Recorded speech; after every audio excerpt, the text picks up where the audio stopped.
May isang pamilya na kinabibilangan ni Badong at yung asawa niyang si Maria at yung nag-iisang anak nilang si Iboy. Isang araw, pumunta si Maria sa doktor kasama si Iboy. Dok, magandang umaga po. Naparito po kami ng aking anak para humingi po ng payo sa inyo.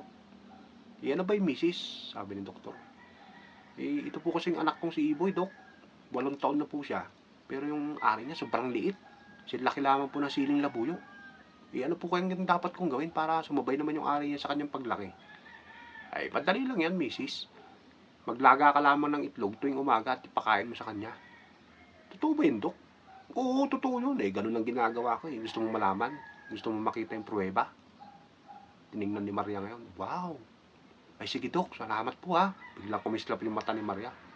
Pag uwi nila ni Iboy, naglaga si Maria ng 10 itlog ngayon. Nakita naman ni Iboy, wow, ang dami namang itlog dito, Nay. Hoy, Iboy, 2 lamang sa'yo dyan, ha.